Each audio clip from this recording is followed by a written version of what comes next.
Assalamualaikum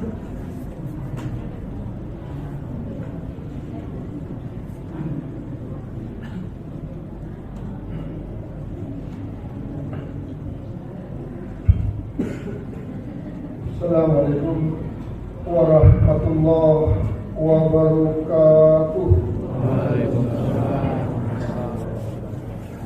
Alhamdulillah rabbil alamin, wassalatu wassalamu ala asrafil anbiya'i wal mursalin wa ala alihi wa ashabihi wa man tabi'ahum bi ihsanin ila yaumiddin.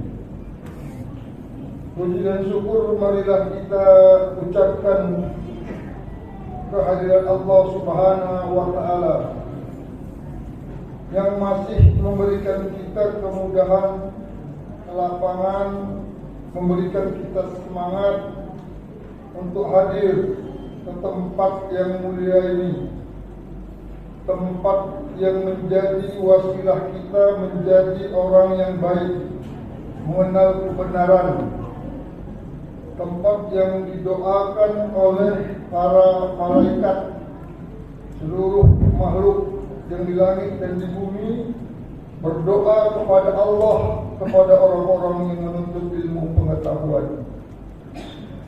Salawat dan salam marilah kita tujukan kehadirat Rasulullah sallallahu alaihi wasallam, kepada keluarganya, sahabat-sahabatnya, dan orang-orang yang telah mengikuti sunnahnya sampai hari kiamat. Jemaah kaum muslimin yang dimuliakan Allah Subhanahu wa Ta'ala, pada malam hari ini kita tidak bahas tentang masalah Ramadan. Mungkin ustaz-ustaz lain sudah bahas tentang masalah Ramadan. Maka hari ini kita akan membahas sedikit tentang mengenal perbedaan jin qarin dan jin qadam. Karena Rasulullah sallallahu alaihi wasallam pernah bersabda yang diriwayatkan oleh Ibnu Mas'ud radhiyallahu anhu, Nabi bersabda, "Ma minkum min ahadin illa qulu bihi qarinah minal jinni wa qarinah minal malaikah." Hadis riwayat Muslim. Tidaklah setiap kalian didampingi dua qarin dari jenis jin dan dari jenis malaikat. Nabi sampaikan ini kepada para sahabat.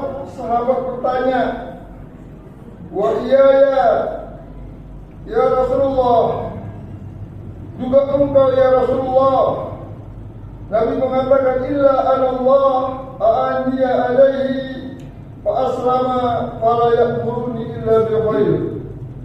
Tidak terkecuali juga saya juga ada dua qarin. Akan tetapi Allah Subhanahu wa Ta'ala menolong saya, kedua-duanya jin itu masuk Islam, sehingga tidak menyuruh saya kecuali kebaikan. Jemaah yang dimuliakan Allah Subhanahu wa Ta'ala, kalau jin qarin ini adalah jin yang ditugasi untuk mendamping setiap manusia dari jenis jin dan dari jenis malaikat. Jadi dua dia. Kalau dia qarin, itu tugasnya menggoda, menyesatkan. Karena qarin itu termasuk setan dari kalangan jin. Jadi setiap manusia itu ada dua ini. Ada bisikan. Kalau kita mau lakukan yang baik, ada bisikan untuk melemahkan. Kalau kita mau melakukan bisikan kerjaan yang jahat, ada bisikan kebaikan. Saya Utsaimin ketika ditanya apakah jin qarin itu, beliau menjawab, qarin adalah setan yang ditugasi untuk menyesatkan manusia dengan izin Allah. Dia bertugas memerintahkan kemungkaran dan mencegah yang ma'ruf, sebagaimana firman Allah, "As-syaitan ya'idukumul faqra wa ya'murukum bil fahsya wallahu ya'idukum maghfirah minhu wa fadlan wallahu wasi'un alim. Setan menjadikan kefakiran untuk kalian dan memerintahkan kemungkaran, sementara Allah menjadikan ampunan dan karunia darinya. Allah Maha Luas lagi Maha mengetahui. Firman Allah dalam surah Al-Baqarah ayat 268. Bapak-bapak jemaah yang dimuliakan Allah Subhanahu wa taala. Jadi jin korin ini tidak bisa dibersihkan dari tubuh setiap manusia.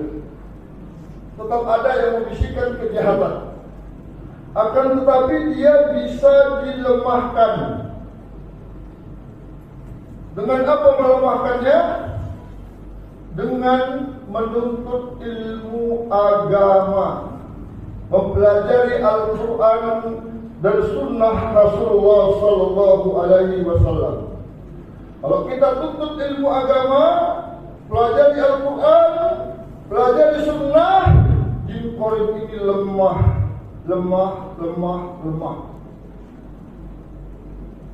Kalau kita tidak diajar ilmu agama, di kepala kita tidak ada ilmu agama, tidak ada Al-Quran, matanya tidak pernah hadir ke majelis-majelis ilmu, kakinya tidak pernah dilangkahkan ke masjid, yang kuat adalah jin korin. Bisikan kejahatan, bisikan kebaikannya menjadi lemah.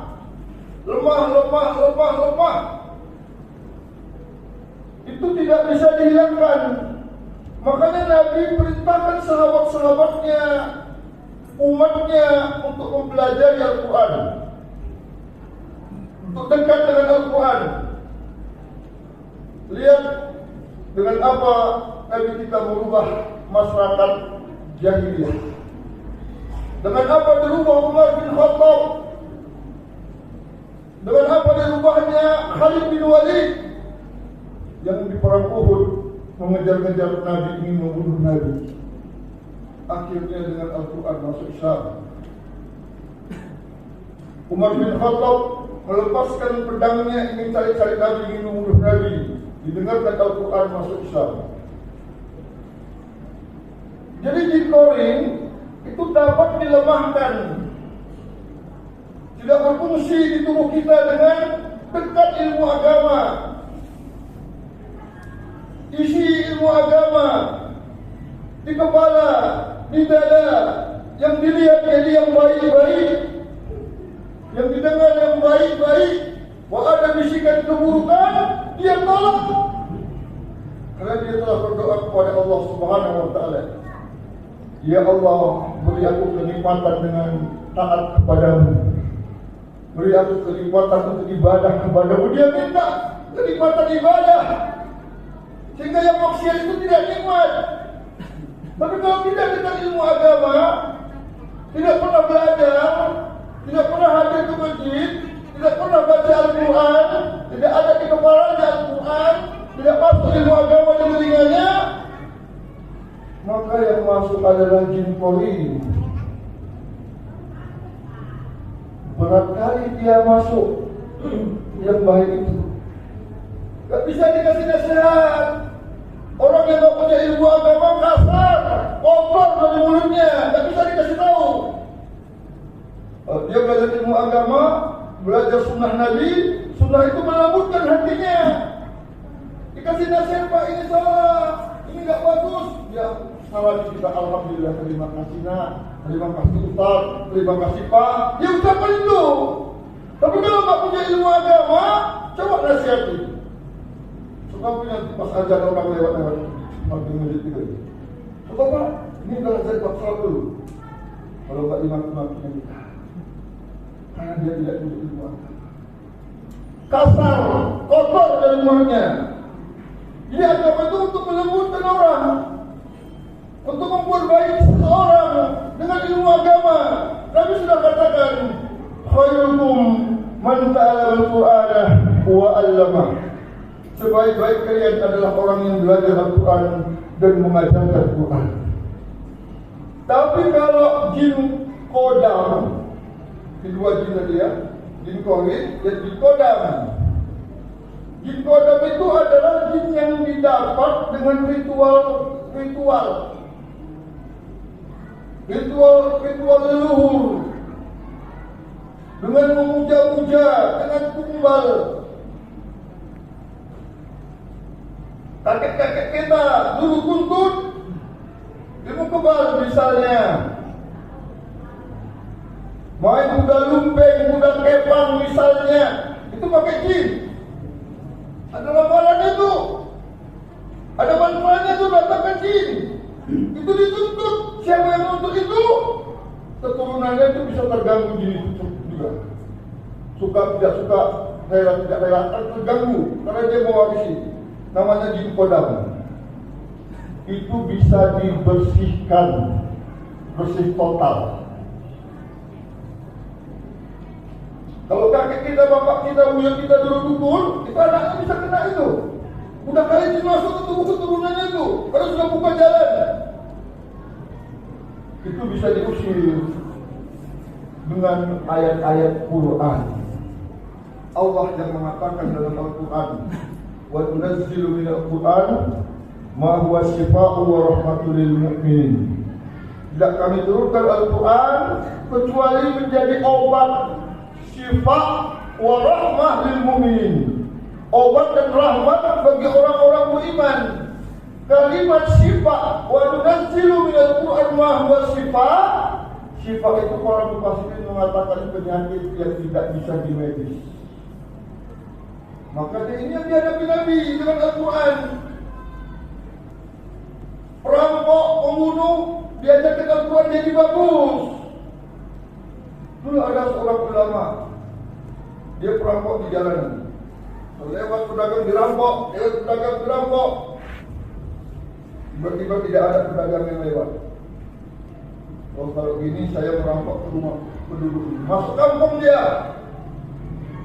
Mau masuk kampung, mau bongkar rumah orang. Dengar penghuni rumah itu baca Al-Quran. Getar dia taubat jadi ulama. Itu sejarahnya Fudel bin Iyad, seorang ulama besar. Dari perampok, tahu dia Al-Quran, getar. Perampok itu tak bisa dimedis. Sebab apa tidak besok kita getar supaya jangan merampok lagi. Ada obat medis yang merampok, begal, penjahat, pembunuh, pelacur, ada medisnya. Apa obat ini? Diajarkan dengan Al-Quran, dekatkan dengan Al-Quran. Nabi yang perintahkan ini yang dibawa Nabi. Nabi tidak bawa apa-apa ke dunia ini. Ini mukjizat terbesar. Ini yang ditinggalkan banyak kaum muslimin.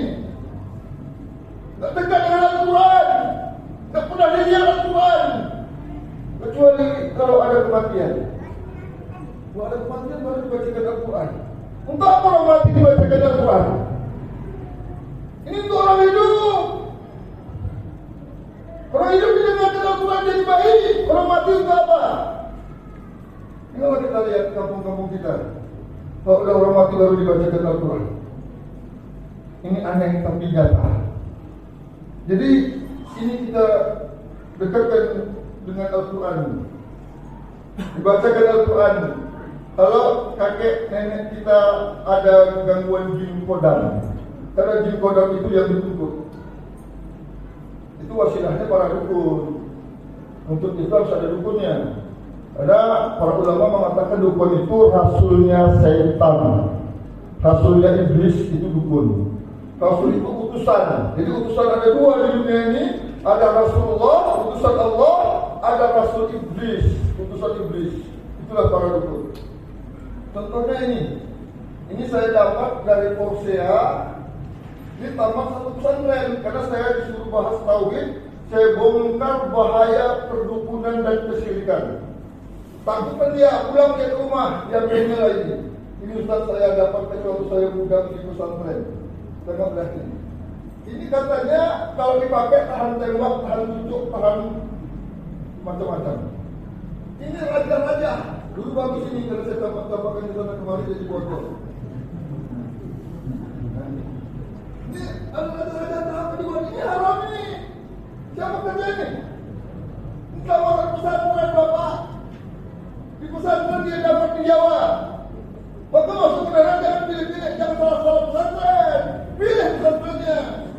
lebih bahaya. Syukur dia jumpa kita, takut dia kita terangkan bahaya sini dan perdukunan. Pulang dia lagi dia dunia ini. Ustaz saya terangkan, Ustaz apa itu terangkan. Untuk apa ini Pak? Ini kalau dipakai ke tembak tidak mempan Ustaz. Gimana lagi pulang itu?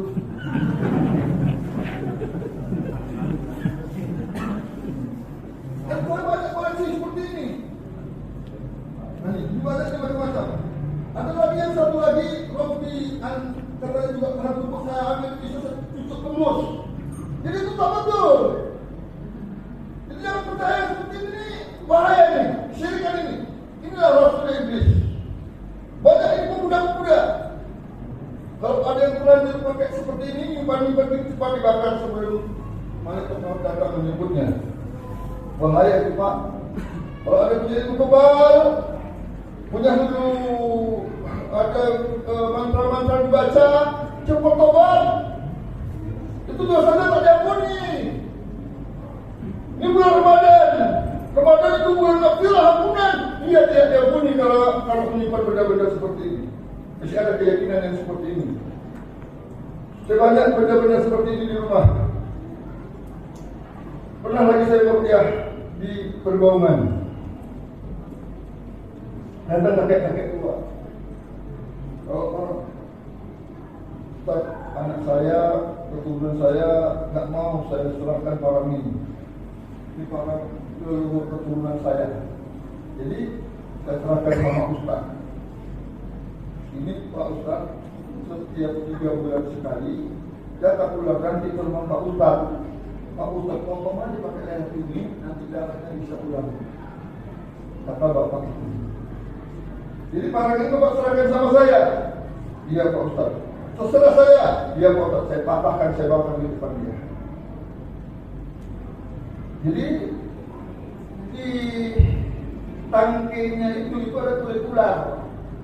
Itulah mantranya. Makanya jangan ular jadi ular kecil.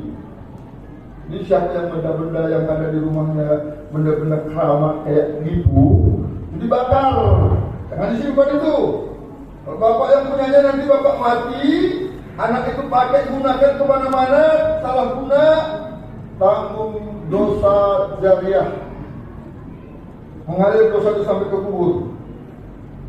Itu harus dibersihkan dengan taubat kepada Allah Subhanahu wa Ta'ala. Karena ilmu-ilmu jin, pengaruh-pengaruh jin itu dapat membuat kita lemah dalam ibadah kepada Allah. Lemah, malas dalam beribadah kepada Allah. Itu gangguan jin. Kita tak boleh berkawan sama jin. Oh itu Ustaz, jin putih. Bacanya itu pakai bismillah Ustaz. Pakai topi, pakai kiai, pakai jenggot kayak Ustaz juga. Makanya kita harus tahu sedikit. Bedakan mana uskun, mana Ustaz yang asli. Uskun itu Ustaz dukun. Karena Ustaznya pakai lobe, dukun pakai lobe juga.